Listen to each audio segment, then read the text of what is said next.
नमस्कार दोस्तों, लोकसभा चुनाव शुरू हो चुके हैं। 19 अप्रैल को पहले फेज के चुनाव भी हो चुके हैं, लेकिन अभी तक इलेक्शन कमीशन की जो चुप्पी है, इलेक्शन कमीशन की गहरी नींद है, वो नहीं टूट पा रही है। जी हां, बार बार लोकतंत्र को लेकर सवाल उठाए जा रहे हैं। इलेक्शन कमीशन पर जो उनके काम को लेकर विश्वसनीयता पर सवाल उठाए जा रहे हैं। ऐसा ही मामला आज एक बार फिर से सामने आया है, जिसमें इलेक्शन कमीशन की चुप्पी लोकतंत्र की हार को बयां कर रही है। पूरा मामला हम आपको विस्तार से बताएंगे। आप आराम से बैठिए और वीडियो को एंड तक देखिए, समझिए और अपनी राय भी हमें बताइए कि जो इलेक्शन कमीशन का यहाँ पर काम है वो स्पष्ट रूप से निष्पक्ष आपको लगता है या नहीं। जिस प्रकार से लगातार हमारी जो सत्ताधारी सरकार है यानी बीजेपी सरकार है, उस मामले में इलेक्शन कमीशन की जो चुप्पी है उसको लेकर अब जो है विपक्ष यानी जो विपक्षी पार्टियां हैं वो भी आमने सामने इलेक्शन कमीशन के आ गई हैं। पूरा विस्तार से मामले को जानेंगे। सबसे पहले तो आप ये वीडियो क्लिप देखिए, जिसमें भारतीय जनता पार्टी का प्रचार जो है राम के नाम पर, श्री राम जो हमारे पूजनीय हैं, भगवान हैं, सबके हैं, उनको लेकर जो है चंद वोटों को प्राप्त करने के लिए प्रचार में उनका खूब इस्तेमाल किया जा रहा है। लेकिन इलेक्शन कमीशन इस मामले पर पूरे तरीके से चुप है। वीडियो आप अपनी स्क्रीन पर देख सकते हैं।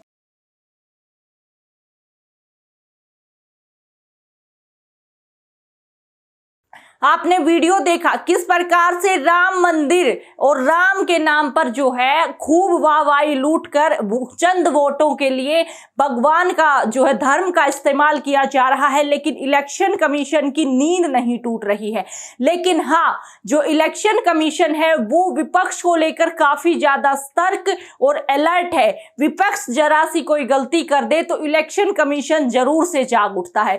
इसी संदर्भ में हम आपको बताएंगे कि महाराष्ट्र से शिवसेना जो पार्टी है, उनके प्रमुख यानी उद्धव ठाकरे ने इस मामले पर जो है खुलकर बताया है, क्योंकि उनके एक गीत में यहाँ पर इलेक्शन कमीशन ने नोटिस जारी किया है। जो उन्होंने लोकसभा चुनाव को लेकर अपनी पार्टी के लिए एक गीत जो है आउट किया, जो प्रचार में उन्होंने यूज किया, उसको लेकर इलेक्शन कमीशन को हिंदुत्व और धर्म का जो रूल रेगुलेशन है वो याद आ जाता है। जी हाँ, पूरा मामला जो है हम आपको बताएंगे। सबसे पहले आप एक बार ये पूरा मामला देखिए, स्क्रीन पर आप देख सकते हैं।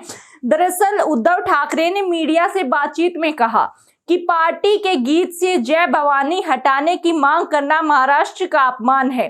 ठाकरे ने कहा कि उनकी पार्टी ने अपने नए चुनाव चिन्ह मशाल को लोकप्रिय बनाने के लिए एक गीत तैयार किया।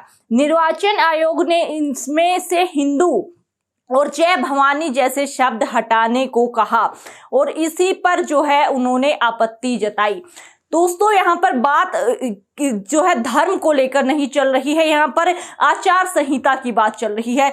किसी भी भगवान को अगर आप देखिए, किसी भी भगवान के नाम पर, किसी भी धर्म के नाम पर, किसी भी जाति के नाम पर आचार संहिता के अंदर जो है अगर कोई वोट बटोरता है तो वो आचार संहिता का उल्लंघन है, लोकतंत्र का उल्लंघन है। और ऐसे ही कार्यों का जो अच्छे से देख रेख और उन पर एक्टिव होने के लिए, उन पर जो है एक्शन लेने के लिए इलेक्शन कमीशन जिम्मेदार है। लेकिन यहाँ पर आप देखिए उद्धव ठाकरे ने क्या कहा है। बीजेपी और इलेक्शन कमीशन पर सवाल उठाते हुए उन्होंने क्या कहा, आप अपनी स्क्रीन पर देख सकते हैं। दरअसल शिवसेना प्रमुख जो उद्धव ठाकरे हैं, उन्होंने कहा कि अगर निर्वाचन आयोग हमारे खिलाफ कार्यवाही करता है तो उन्हें हमें बताना होगा कि उन्होंने उस समय क्या किया जब प्रधानमंत्री नरेंद्र मोदी ने कर्नाटक विधानसभा चुनाव के लिए प्रचार करते हुए लोगों से जय बजरंगबली कहने और ईवीएम का बटन दबाने को कहा। केंद्रीय गृह मंत्री की अगर हम बात करें तो अमित शाह ने लोगों से कहा था कि वे अयोध्या में रामलला के दर्शन मुफ्त करने के लिए बीजेपी को वोट दें। उन्होंने कहा कि शिवसेना ने निर्वाचन आयोग से पूछा है कि क्या कानून बदल दिए गए हैं और क्या अब धर्म के नाम पर वोट मांगना ठीक हो गया है। क्योंकि जब बात उद्धव ठाकरे की आती है या किसी भी विपक्षी पार्टी की, सत्ताधारी पार्टी को नरेंद्र मोदी जी को छोड़ दीजिए, उसके अलावा अगर किसी की भी बात आती है तो सारे रूल रेगुलेशन और आचार संहिता के जो भी पूरा फॉर्मेट है वो याद आ जाता है इलेक्शन कमीशन को। लेकिन क्या वो रूल यहाँ पर भारतीय जनता पार्टी के लिए लागू नहीं होते? क्या भारतीय जनता पार्टी को वो रूल रेगुलेशन फॉलो नहीं करने होते? ये बहुत बड़ा सवाल है दोस्तों। आप देखिए किस प्रकार से लगातार बीजेपी जो है हर चुनावी रैली में, हर प्रचार में, हर नेता, बड़े से लेकर छोटा, हर नेता जो है राम मंदिर के मुद्दे पर वोट बटोरने की कोशिश कर रहा है। दोस्तों, यहाँ पर स्पष्ट रूप से देखा जा सकता है कि धर्म के नाम पर जो है देश में इस प्रकार की भावना को फैलाया जा रहा है। चंद वोटों के लिए भगवान के नामों का प्रयोग किया जा रहा है, जिस पर हमारे इलेक्शन कमीशन की नींद नहीं टूट रही है। ये स्पष्ट रूप से दिखा रहा है कि इसी वजह से जो पहले की सर्वे और पोलिंग रही, उसमें सबसे ज्यादा मुद्दा इस बार लोकसभा चुनाव में इलेक्शन कमीशन की पारदर्शिता और विश्वसनीयता पर रहा है कि इलेक्शन कमीशन की जो विश्वसनीयता है, लोगों का उन पर विश्वास है, वो अब घट गया है, क्योंकि सबके लिए अलग अलग रूल और फॉर्मेट का शायद यूज इस बार इलेक्शन कमीशन कर रहा है। जहां पर बात इस सत्ताधारी पार्टी की आती है, बीजेपी सरकार की आती है, वहां पर रूल रेगुलेशन, धर्म के नाम पर वोट मांगना, वोट बटोरना या धर्म के नाम पर राम मंदिर के बड़े बड़े पोस्टर्स लगवाकर प्रचार करना बिल्कुल सही हो जाता है। लेकिन वहीं दूसरी तरफ अगर कोई पार्टी या कोई भी विपक्ष से, हम किसी एक पार्टी नहीं बल्कि विपक्ष के सभी विपक्षी पार्टियों की बात अगर करें, वो अगर अपनी पार्टी के लिए कुछ करते हैं या उसमें जरा सा भी संदेह इलेक्शन कमीशन को रहता है तो तुरंत से एक्शन होता है, तुरंत से नोटिस जारी होता है। लेकिन क्या इलेक्शन कमीशन को ये परमिशन नहीं दी गई है कि वो जो सत्ताधारी पार्टी अगर गलत कुछ कर रही है तो उसके खिलाफ भी एक्शन ले? ये बहुत बड़ा सवाल है। और आप इसके बारे में क्या राय रखते हैं वो भी आप हमारे साथ कमेंट्स जो है शेयर करते रहें, क्योंकि आपकी राय भी हमारे लिए काफी ज्यादा महत्वपूर्ण है।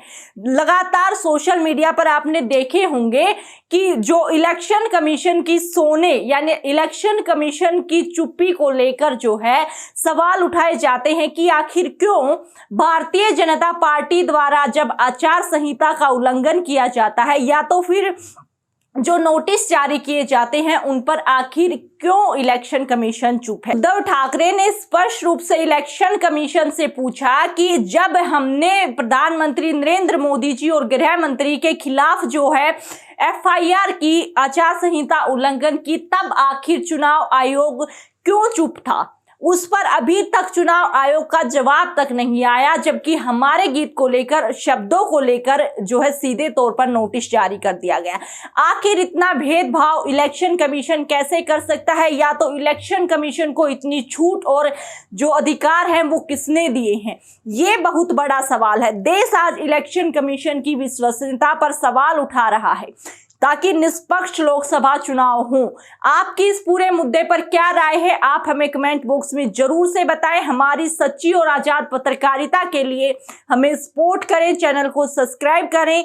फिर मिलते हैं एक नई राजनीतिक अपडेट के साथ। तब तक के लिए जय हिंद, जय भारत।